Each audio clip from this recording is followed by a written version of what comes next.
This is from NBC News. World Health Organization confirms first death in Mexico from bird flu never seen in humans. The 59-year-old was the first lab-confirmed human case of the infection with an H5N2 subtype of the virus, which has been reported in poultry in the country. How dare you blame chickens? Look at them. They ain't doing nothing wrong. You put them there. Oh, look at this. Flock of white broiler chickens. Indeed it is. The World Health Organization said on Wednesday a death was caused by the first laboratory-confirmed case of infection with a subtype of avian influenza. This was the first laboratory-confirmed human case of the infection with H5N2. We read that already. The victim had no history of exposure to poultry or other animals. The person had multiple underlying medical conditions and had been bedridden for 3 weeks for other reasons prior to the onset of acute symptoms. This story is going massively viral because people think we are going to get another lockdown. It doesn't seem like it's actually dangerous enough. They said that he had underlying conditions, etc. So it's likely that they're reporting this because they're looking for clicks. But at the same time, I don't think that it's out of the question that something like that could happen. They've been warning about bird flu for like 6 months. A long time. Yeah, and they were saying that it's got respiratory symptoms a couple of weeks ago. I mean, they've been warning about this for a while. I don't know if you could... there are parts of the population that would probably agree to lock down. What I find interesting about the bird flu case is that they're kind of attaching it to everything. Like for a while, the U.S. health authorities were saying, don't drink raw milk because bird flu. And it just seems like it will become the boogeyman, maybe for lockdowns, but also maybe to give up alternative lifestyles that the government doesn't want you to have. And it's not just in Mexico, because we've had these stories popping up quite a bit. Reuters says bird flu reported in Iowa dairy herd expanding U.S. outbreak in cows. Come on. They're saying they're culling millions of chickens. They're saying it's in cows now. It's spread to mammals. Now they're saying someone died from it. It certainly looks like they are planting the seeds to get to the point where in a couple months, they're going to be like, the threat of bird flu is too great. It's got a 60% mortality rate. We're locking everything down. I mean, it's definitely not out of the question because they've done it. You know, whether or not this is cow flu. Whether this is the actual thing that they pull the trigger on, or that would make the people in positions of power decide, okay, we need to go ahead and do this because they know that it wouldn't be easy the second time. There'll be much more resistance. They don't need a lockdown. They need only a guideline. Because as we saw in 2020, the lockdowns were mostly private. Guidelines were issued and private businesses decided to require mandates. So what happens then is insurance companies require mandates, but not even that. This is what we predicted a couple of years ago.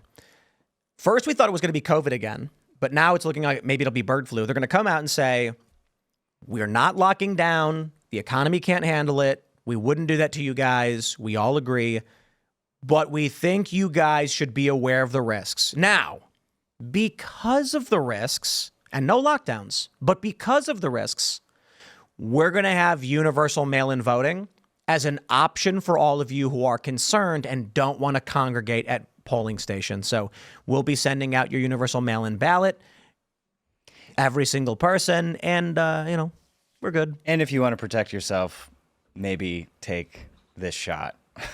I don't know about bird flu for that. I mean, they already do the flu vaccines and stuff, but I think the bigger issue is how can they get universal mail-in voting pushed harder and further? So we got data out of Iowa for their elections. We got data out of Texas's, I think, 23rd district with Brandon Herrera. Voter turnout's apocalyptically low. 29,600, I think. Was it 29,600 people voted in a district of 778,000? Now, how many of them are actual Republicans? The mostly Republican states, so let's say 500,000, and only 30,000 actually voted in the primary. And Brandon Herrera lost by 407 votes. That's If Trump supporters and the right do not turn out in November, Joe Biden wins. Yep. The polling shows that among voters who voted every election, 18, 20, 22, they have Biden has a 12-point advantage. Among voters who only voted one time in the past 3 elections, Trump has a 12-point advantage. If Trump supporters don't show up, Biden wins. And maybe that's what they're counting on. I mean, that is... Like, it's true, but that's also true every election. It's super important for people to get out. And it's hard to get conservatives out if they're not excited. I do believe that generally conservatives are going to be excited. but it's really going to boil down to, everyone knows it's going to boil down to the independents. So how do you get out to make sure that you get every single vote? If there's not a ground game for the GOP, they are going to lose. There is no ground game. There's one guy, Scott Pressler. I think they have this weird ground game of Trump being in the media and more people being upset about the conviction or different things like that. Although we did see polls that said, for the most part, independents, the conviction in New York made them support Trump. On the other hand, for the most part, people have already kind of decided who they're voting for. I think the biggest obstacle for voter turnout is always going to be basically what happens in the last 8 weeks before the election. Like, stuff that happens right now helps build tension, but I think people who are on the fence about going to the polls make their decision in September and October, and that's really when we're going to know what voter turnout is going to be like. Obviously Scott Pressler, there are a lot of people trying to get people registered. There's good effort. It's not that people should be complacent now, but I think when it comes down to those really hard to get voters, it's the final days that make a decision. I don't know how you feel about this, Bill.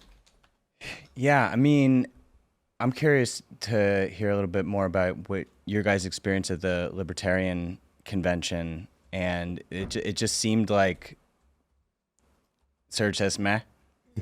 Well, I mean, I think we're dried up on that one. Okay. And everyone's kind of just like, we're going to do a post-mortem with Dave Smith, Clint, and Angela, but the Libertarian Party has basically just nuked themselves, and now they're all basically, they're basically Trump supporters. Yeah, exactly. It seems like the point that I think, you got to give credit to Trump for speaking there. Yeah, sure.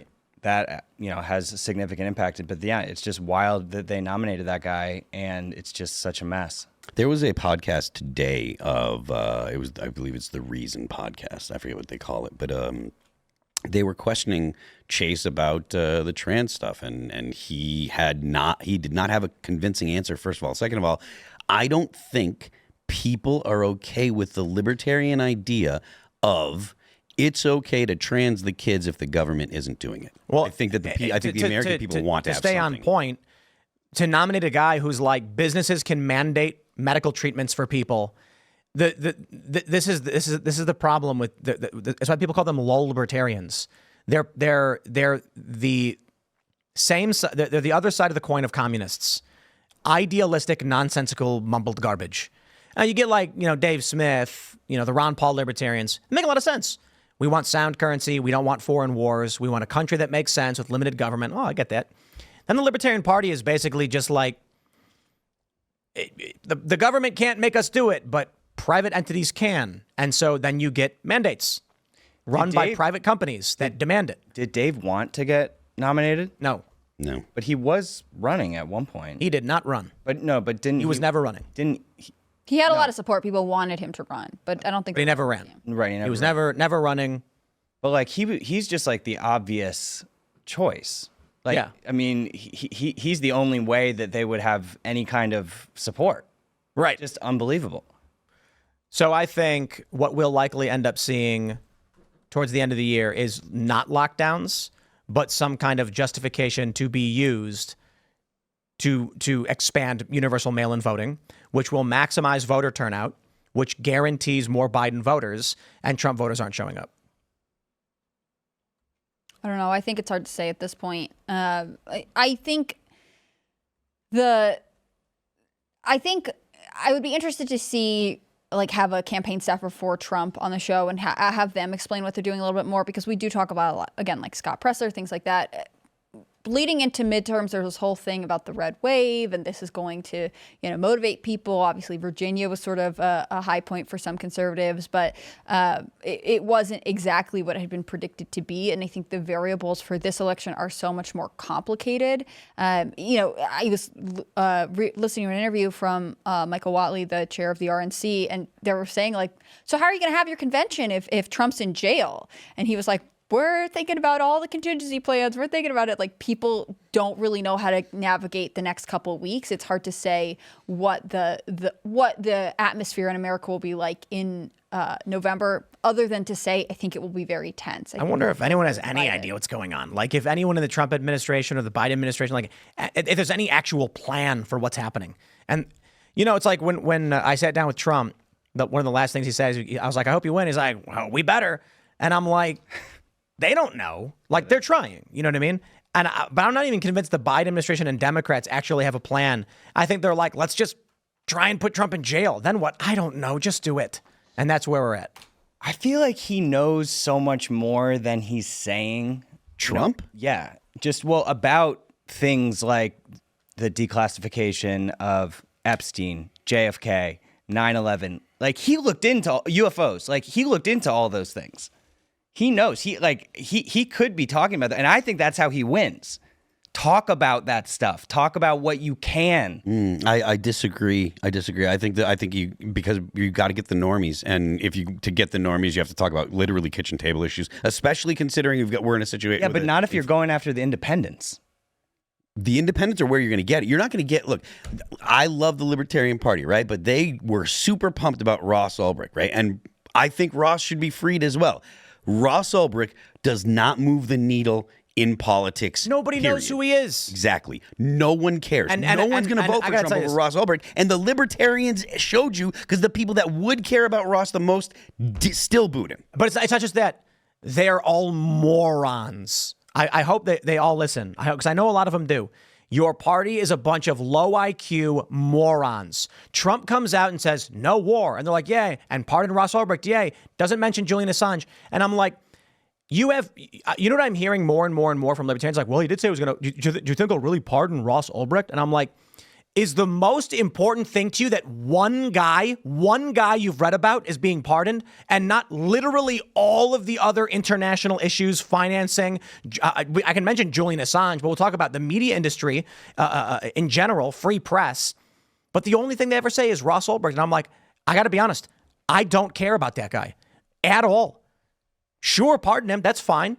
Doesn't move the needle for me. Exactly. Anyone I know. I go to someone and say, what's more important to you, Ross Ulbricht or open borders? They go, who? Yeah. We have open borders. It's a problem. And the Libertarian Party wants open borders and is screaming and cheering for Ross Ulbricht. I'm like, it is a joke of a political party that only exists to fill its ranks with people who want to do things that are not allowed to do. That's it. It's a protest. The unifying principle of the Libertarian Party is, I, as an individual, want to do this thing that's illegal, so I'll join the Libertarian Party and then tell them that we should be allowed to do it. And that's why none of them agree on anything, and that's why they nominated Chase Oliver. Thanks for watching this clip from Timcast IRL. Make sure to check out the live show Monday through Friday at 8 p.m. on this channel. Subscribe, and we'll see you all there.